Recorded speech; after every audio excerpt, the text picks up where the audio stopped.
Club. Sigma Club, we're told, was founded on the sound principles of character and integrity. But I believe that it is Sigma Club's illustrious members through the years that have shown clearly that the foundations of the club were indeed well thought out. Through the years, they have rendered invaluable service to the university community, as we have seen with the endowment of a scholarship and an essay competition. We must also commend the contributions of old Sigmites, many of whom have made tremendous contributions to our nation and to mankind. And we commend them today, even as they celebrate the 68th anniversary of their illustrious and distinguished club. Congratulations indeed. I'm to speak on the topic, developing the nation through youth empowerment. And let me say that there is no other way, really, of developing our nation without youth empowerment, or put differently, without creating jobs and opportunities for young people. And this will become clearer as we set the context. I want us to pay a bit of attention because there are several figures and several statistics that we'll be using. But because this is a university, we are going to have to engage on that level a bit. And I think the university community is an important place for us to analyze policy, for us to look deeply at some of the issues that concern our nation. The social media cannot do it for us. The social media, as you know, cuts bits and pieces of what may sound interesting. But I think that the university community is really the best place for us to take a good hard look at some of what we're seeing in our country, why we're where we are, and what we need to do to move forward. Nigeria is Africa's most populous country. Unlike the rest of the continent, it is a nation of young people. Half of the population is below the age of 20. By the year 2050, we will be the world's third most populous country, exceeded only by India and China in that order. 60% of that population will be made up of young people. And these young people must have jobs or opportunities to make a decent living. And of course, they require training to cope with the emerging knowledge and technology-driven economies which we are bound to see in the coming years. As a matter of fact, already the competition across the world is one that is based on knowledge and innovation. And that competition is so because we now live in a completely globalized environment. It is no longer possible to see Nigeria as a country just within its own borders. All the opportunities that we're seeing today are opportunities that cut across borders and cut across even our own local experiences. So we must think globally. And in our planning and in our thinking, we must be looking at how to deal with all of the issues that have arisen globally. But let's backtrack a little to give some background to where we are today. And I'll share with you some of the Nigeria Bureau of Statistics and the World Bank on the numbers of poor people that have been in Nigeria since 1980 and bring ourselves up to date. And I want to set the context because it's important for us to understand the enormity of the problems that we're dealing with and how exactly to tackle those problems.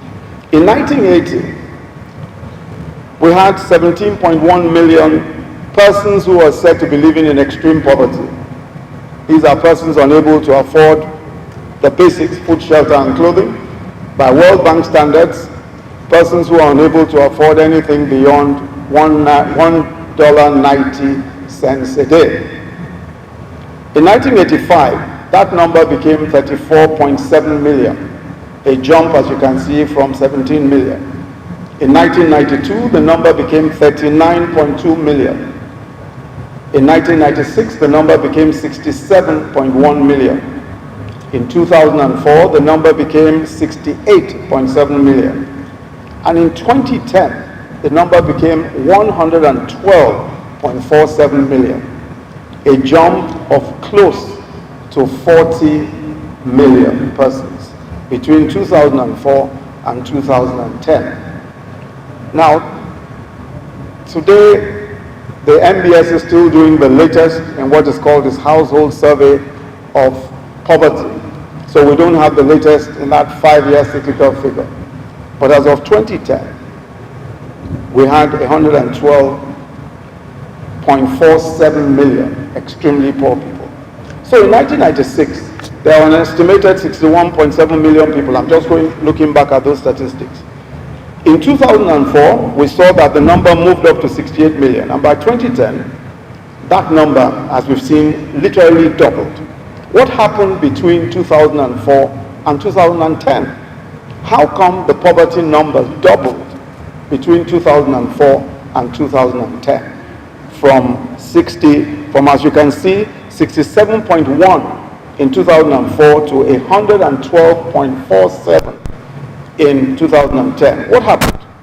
Now, what is astonishing, and as we go along, we'll discover what it is. But what is astonishing about the poverty situation is that it persisted even when the nation earned its highest revenues.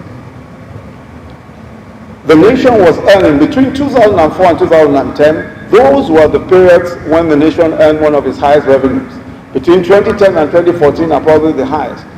But the highest all revenues were within that period.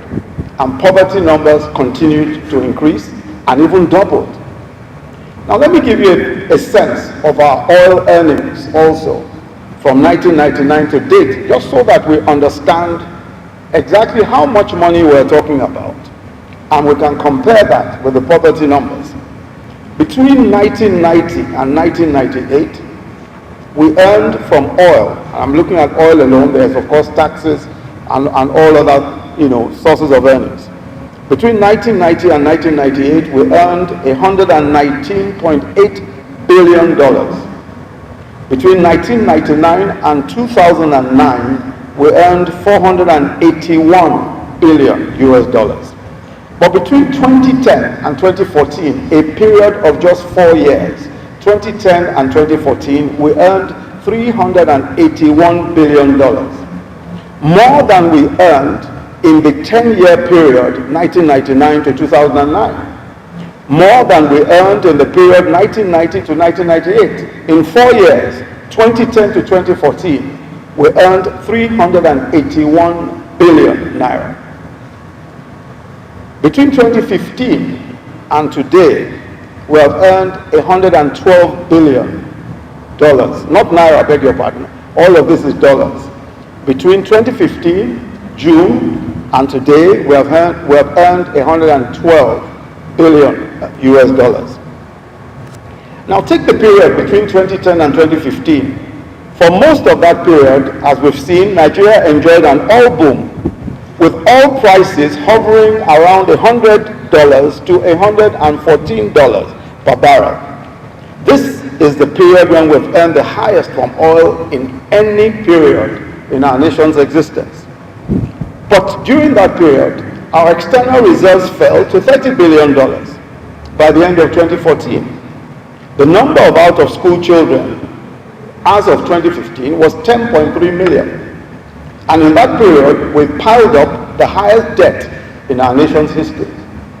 Let me give you the figures of the total debts, local and foreign, for federal government and the states from 2010 to date. In 2010, our debt was, I'll leave out the fractions. 2010, our debt was $35 billion in 2010. 2011 became $41 billion. 2012, it became $48 billion. 2013, it became $64 billion. 2013, it was $64 billion. 2014, $67.7 billion. 2015, $63.8 billion. 2016, $57.3 billion. 2017, $70 billion. And 2018, it is $73 billion. Now, what do these figures show? From 2010 to 2014, where we had the highest, where we had our highest earnings, Borrowing was going on despite the very high earnings. As a matter of fact, we were borrowing very heavily because we moved from 35 billion in 2010 to 63 billion in 2014. Almost double, about almost 30 billion naira more. Now, that as of 2015, we were already at debts of 63 billion. Today we're at 73. Now, it's important for us to understand that what is it exactly that accounts for a situation where you're earning a lot and you are still not providing the jobs, you're borrowing, children are out of school. Why is that the case?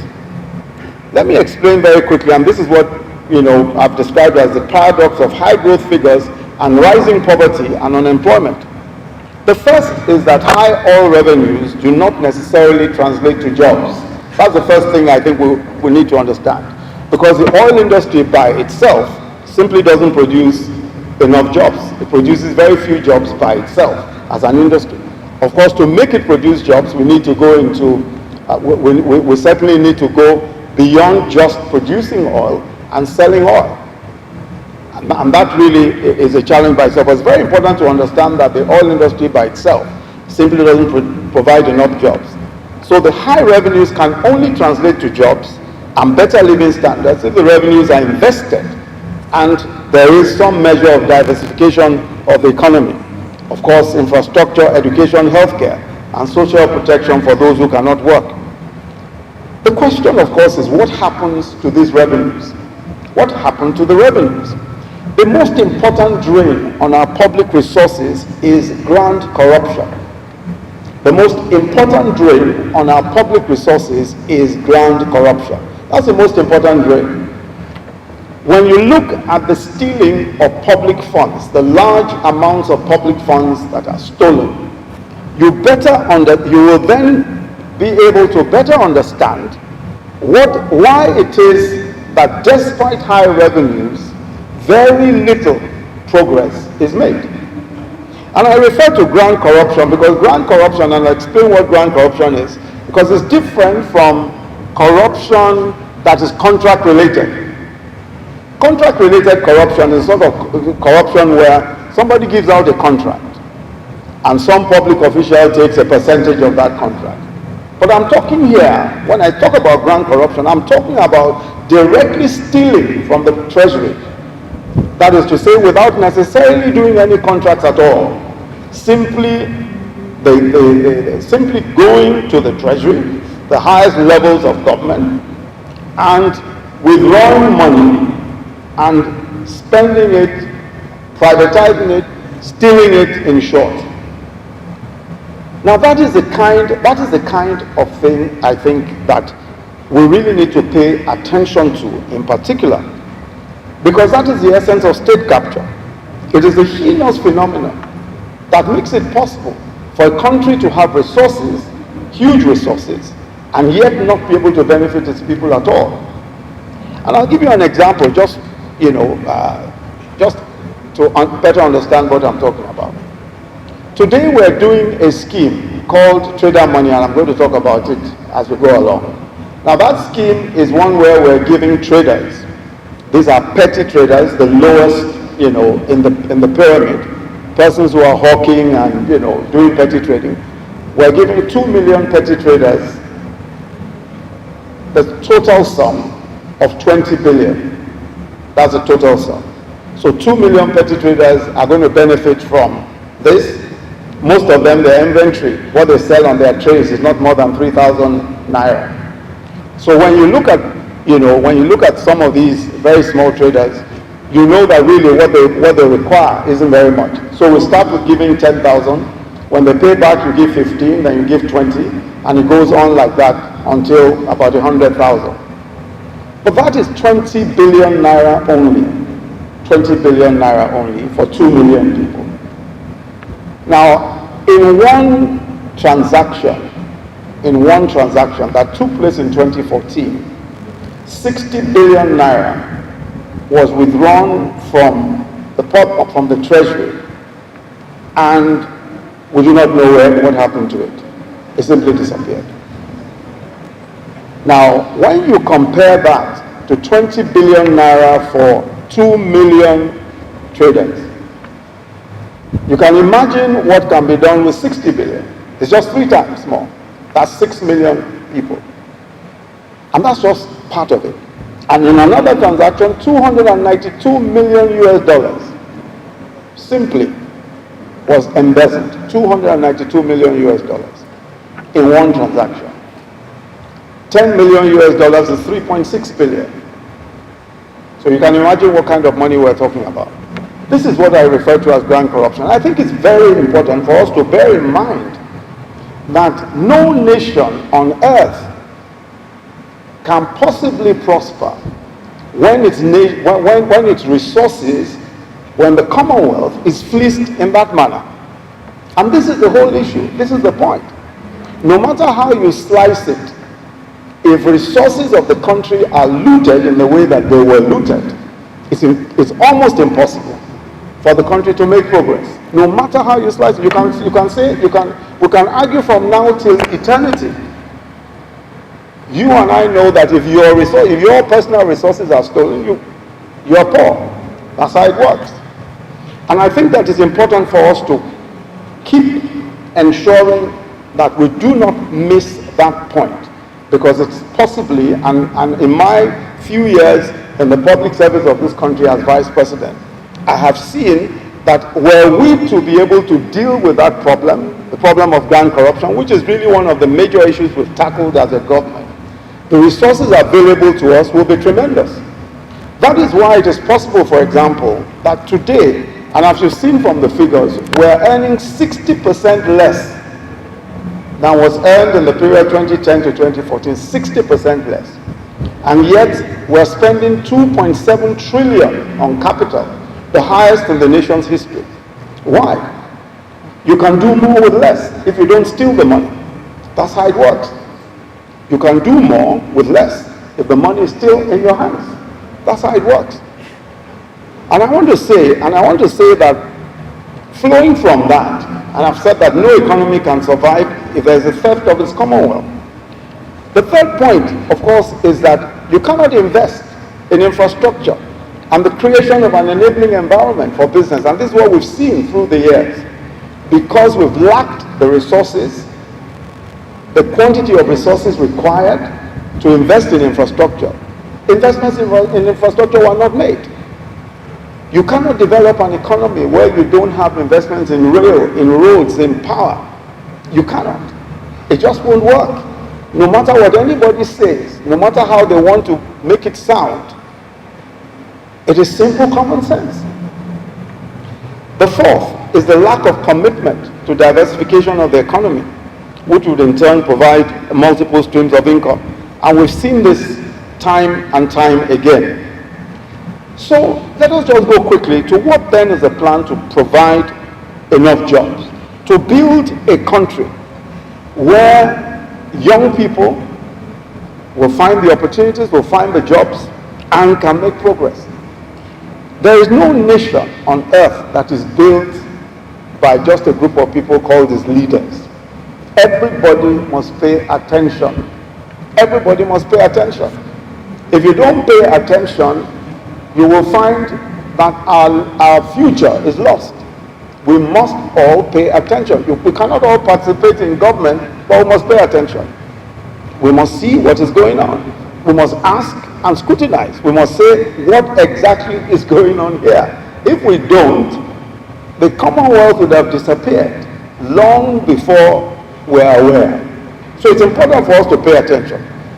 Now, how can we then make sure that we do not return to the years of mindless looting of public resources that has impoverished us and endangered our future? The first is to deal with grand corruption. And that is one of the first things that the Buhari administration did. And I'm not talking, and I want to just emphasize that I'm not talking about the corruption, somebody is taking, policemen are taking bribes. That's not what I'm talking about. I'm talking about the direct looting of the treasury. And you need to deal with that first. If you don't deal with that, we will not have the resources to do the big things that need to be done. Second is the investment in infrastructure. No country that seeks to develop and prosper can afford to treat infrastructure with nonchalance. And so it is important for us to put our resources into infrastructure. As of today, as I pointed out earlier, in 2 budget cycles, despite earning 60% less, we are investing 2.7 trillion on capital. And I've said this is the highest in the history of the country. The next question, of course, is what is the impact? Where is the impact of that spending? And that's a good question, and I'll answer that right away. Building infrastructure, as you know, is like laying a foundation for a skyscraper. You must drill downwards, lay your piles for a year, 2 years in some cases. At that time, people don't see the building yet, but the foundation laying is going on. Here in Ibadan, for example, some of you might have seen the railway line. There's a Lagos-Kano railway line, but the first phase of that Lagos-Kano railway line, this is a standard gauge railway line. The first phase of that railway line starts from the Apapa port in Lagos, and of course all the way to Ibadan. That's the first phase. We expect that we'll be able to see the completion of the first phase getting to Ibadan by January of 2019. We started constructing in 2017, and the project, of course, is making good progress. When it is completed, not only will goods be able to move from the Apapa port all the way to Kano, for now it will move from Lagos to Ibadan and then, to the hinterland. But also, it will provide passenger transport for those who want to come from one end of our country to the other. At the moment, also in Abuja, after 15 years of contracting left and contracting right, we have completed and commissioned the Abuja Light Rail. That project starts from the airport and goes to the city center. So the Abuja Light Rail has been officially commissioned. It is now running a free service, and by the time, I think it's next month, that will then begin to run a commercial service. Aside from that, the Abuja-Kaduna Railway was also completed in 2016, and that is a very, very effective railroad between Abuja and Kaduna. It takes about an hour, 20 minutes between Abuja and Kaduna. Now, in addition to that, here in the Southwest, of course, work is going on the Lagos-Ibadan Expressway. And we need to ask ourselves, how come Lagos-Ibadan Expressway has been there all these many years? It needed to have been sorted out. It just wasn't. Years have gone by, and it still is. And this is the major artery, the major outlet for Lagos, from the commercial city of Nigeria out to the rest of the country. There is a Lagos-Abeokuta Expressway, Ikorodu-Shagamu Road, etc., Ogbomoso-Ilorin Road, the Maiduguri-Port Harcourt Rail, and Warri-Alaja Rail, which is very important, especially for our iron ore. These are infrastructure projects that are going on today. In all of these infrastructure projects, we have to take counterpart funding for them. The Chinese are giving us money for the Lagos-Kano, and we are providing our own 15% counterpart. So it's a long-term loan. They are also doing the same for the Lagos-Calabar Railway. We cannot, without borrowing, be able to complete these projects. We cannot. But the borrowing, and whenever you borrow, it must be for infrastructure. It must be for something that is going to, that will conduce to progress in the economy. You can't borrow to pay salaries. You can't borrow to spend on recurrent. It has to be capital. And this is what the government has tried to do. On power, we've moved generation from 4,000 to 7,000 megawatts. But there are major constraints with transmission and distribution. Unfortunately, the DISCOs, private owners of the distribution facilities, have not necessarily had the resources, especially to invest in distribution. But we've taken that on, and through the TCN and the Niger Delta Power Holding Company, we are completing transmission projects around the country. But the more important strategy is to decentralize power production. So we've adopted an off-grid program, which means that we're encouraging private investors to collaborate with government to build independent power plants, and supply power to willing buyers. This was made possible by what is called an eligible customer declaration made by the Ministry of Power Works and Housing. By this collaboration, we've been providing power, especially solar power, to economic clusters, especially markets across the country. What that means is that we've been doing a fair number of power projects, especially solar power projects, in markets across the country, providing power, solar power to those markets. And of course, that is much cheaper than biofuels, much cheaper than all the other sources of power that we found. Our area market in Aba, for instance, about 31,993 shops. Sabongari market in Kano, about 13,500 shops. Surah market in Lagos, 1,047 shops. Isika market in Ondo, Bagi here in Oyo State. Now, in total, we've done about 81,000 of these shops, servicing about 320,000 MSMEs so far. Yesterday in Lagos, we commissioned the Surah Market Solar Project. Businesses there now have a 24-hour power supply. From printers, commercial tailors to small shops, everyone is employing more and making more profit. If we stick to that agenda, in the next 2 years, we will see the most significant improvements in our power sector. In providing jobs and opportunities for the future, another area of focus is agriculture. Agriculture has been a major story because we've increased budgetary allocation to agriculture. In 2015, the total budgetary allocation to agriculture was 8.8 billion. In 2016, we moved that up to 46.2 billion. And in 2017, the last budget, we moved it to 103.8 billion. Through the Anchor Borrowers Program, and this is credit given directly to smallholder farmers through the CBN and 13 banks, we've also put in about 120 billion to 720,000 smallholder farms, cultivating 12 commodities, including rice, wheat, cotton, soybeans, cassava, poultry, and groundnuts across the 36 states. The importance of our agricultural project is that, first, it creates opportunities, several opportunities for young people, for those who want to involve themselves in farming, and the whole agro-allied value chain. And to support that, we launched a fertilizer program in collaboration with the Kingdom of Morocco. Today we have 11 fertilizer blending plants with a capacity of 2.1 million metric tons. Price of fertilizers then dropped from about 13,000 per bag to somewhere in the order of about 5,500 to 7,000 per bag. Now, one of the very important things is that with the ramping up of agriculture, we now have a situation where within the next few months, we should be self-sufficient in rice production.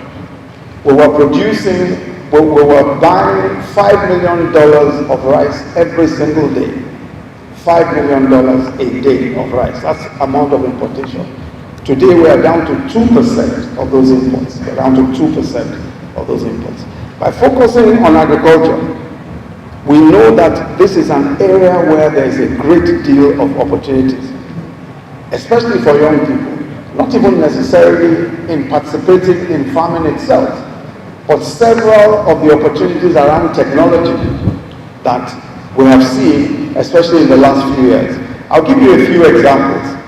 Farm crowding is a small company formed by young men and women, all of them under the age of 35.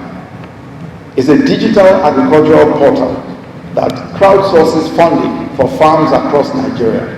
It was founded in 2016 by Onyeka Akuma and 3 other young Nigerians.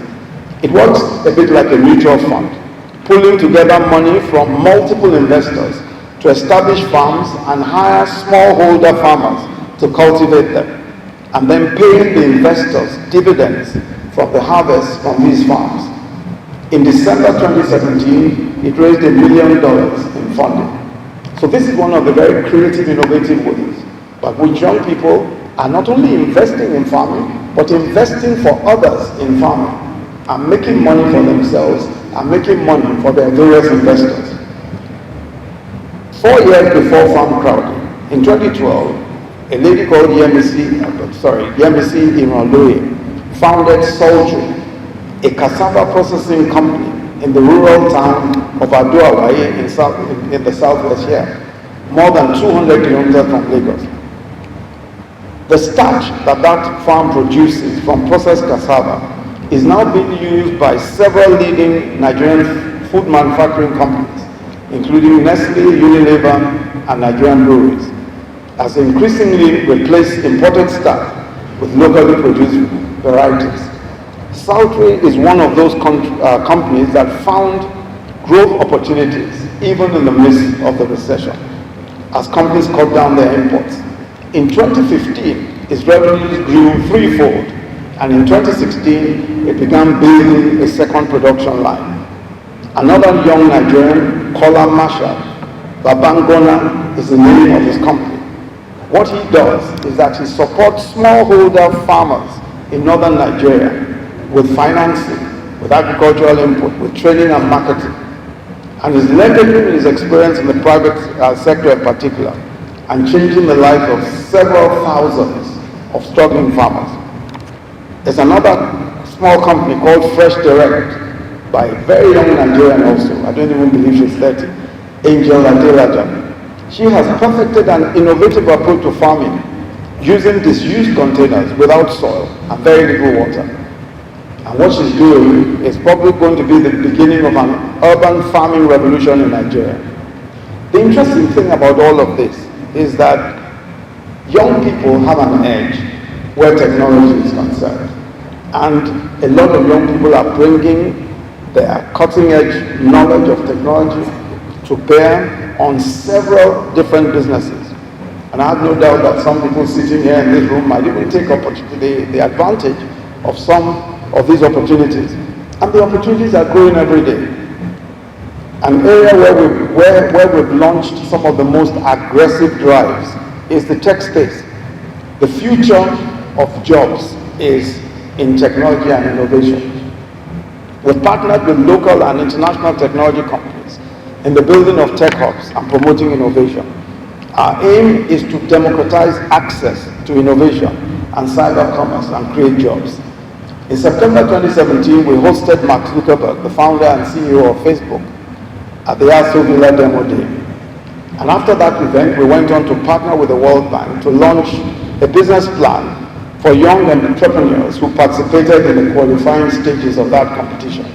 At the end of the competition, we selected 81 beneficiaries, to which we disbursed a total sum of 700 million in grants. Now, funding, as you can imagine, is key to practically every one of these things. And this is the reason why now the Bank of Industry has set up a technology fund of 10 billion naira for startups. And this is managed, as I've said, essentially by the Bank of Industry.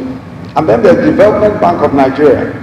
They are also working with international financial institutions and the central bank to provide low-cost funding to technology.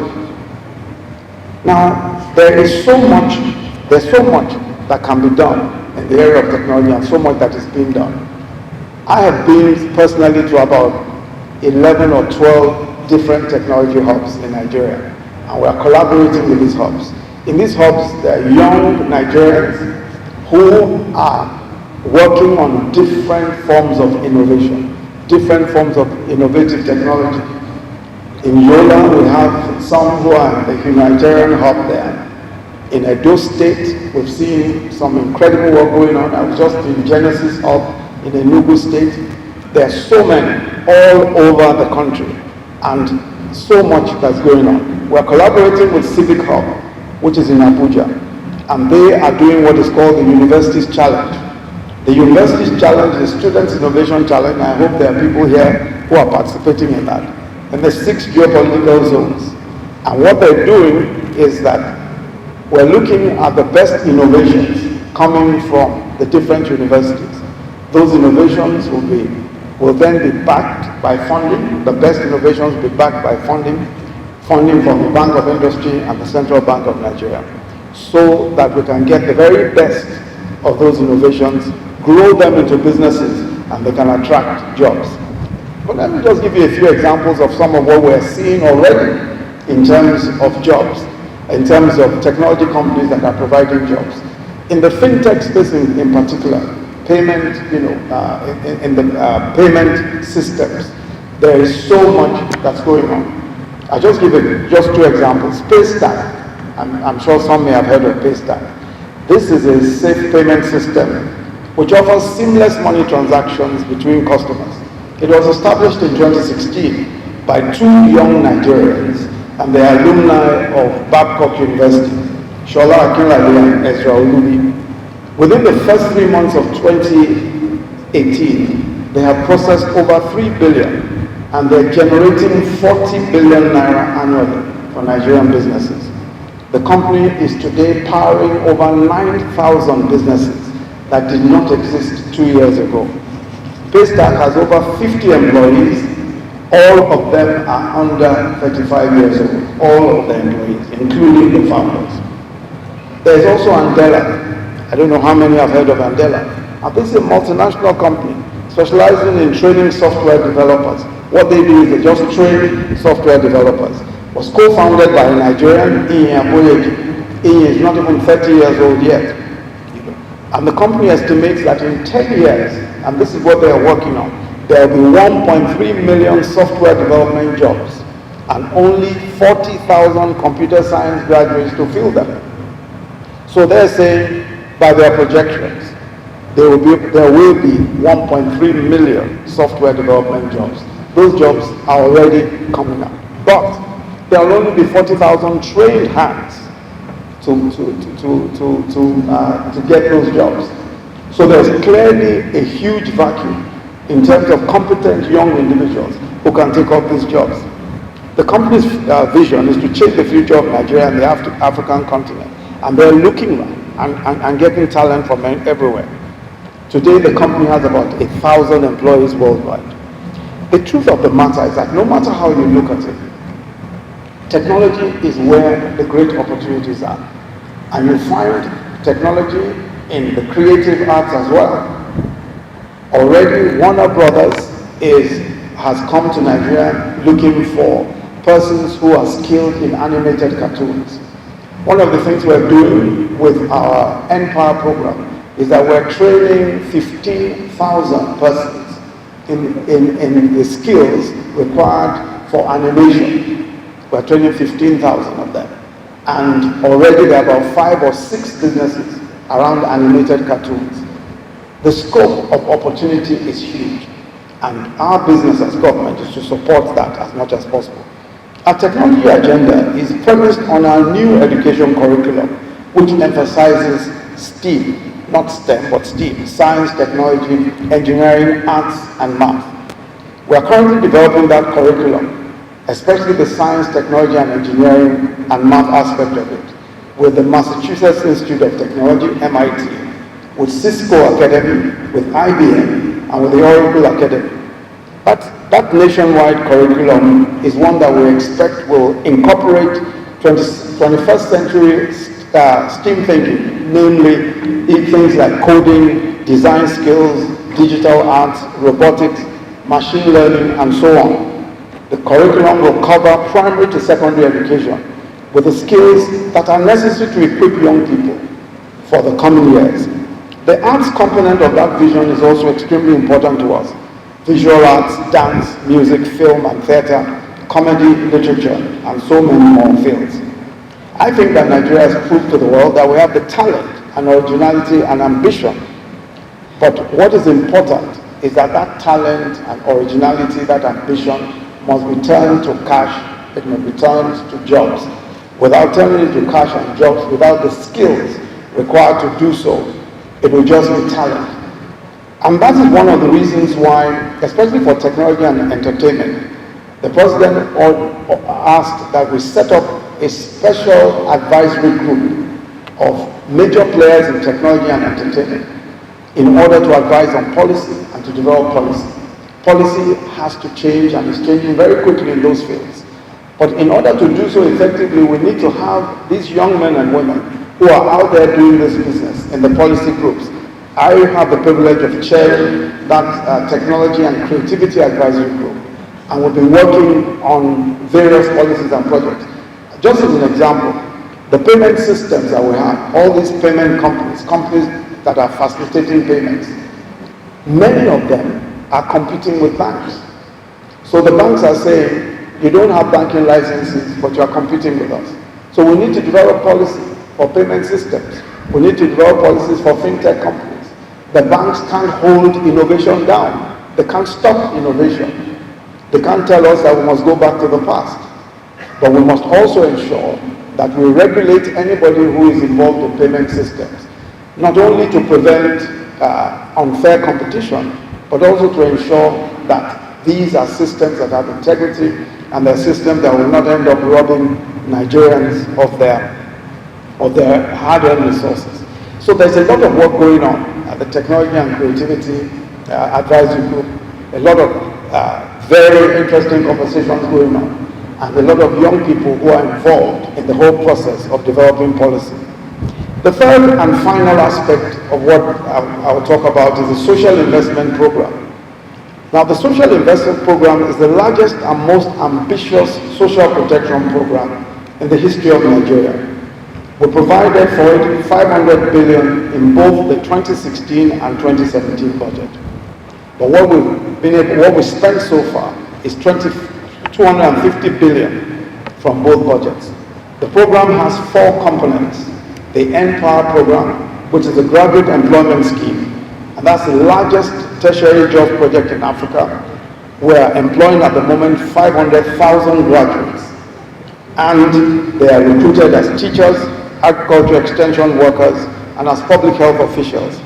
Each of these volunteers is provided with an electronic tablet containing relevant training materials, including some which they use for their own personal training, personal self-development, and some which they use on the job. So at the moment we've given to just over 200,000, over 200,000 have electronic tablets. The remaining 300,000 have just been onboarded. They were onboarded in August. So we have a total number of 500,000 graduates who are under the Empower program. But that device is very important. That tablet is important because it not only helps in personal development of the beneficiaries, it also helps them to do their own businesses. Many of them are working as data collectors, they are working as analysts, many are involved in different surveys across the country. So there's a lot of work going on and there's a lot of training. If you look at what is contained in their devices, they're able to learn coding, they're able to learn some measure of robotics, entrepreneurial training and all that. And that's the kind of material that's contained in the tablets that they have. We also have the Government Enterprise and Empowerment Program, G, where loans ranging from 50,000 to 350,000 are disbursed to over 300,000 traders, artisans, farmers across the 36 states. We intend to give 1 million loans under the market money scheme or the JIP scheme. I've talked already about the trader money scheme, which is the one for the lowest in the pyramid, the one for the petty traders. And I've said that we're giving out 2 million loans. Now, one of the reasons why this is absolutely important is because you cannot create jobs without focusing on small businesses. Small businesses are the lifeblood of the economy of any nation. It's not the big businesses. It's the businesses that are able to employ 1, 2, up to 10 people.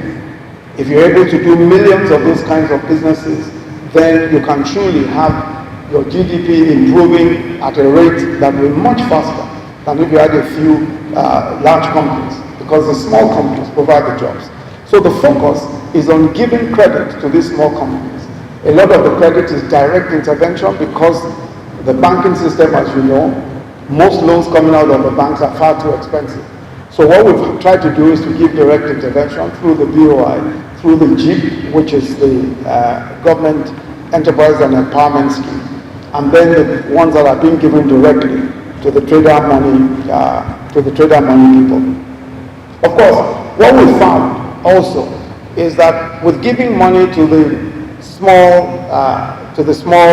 businesses, they're able to open bank accounts. They're able to come into the formal economy.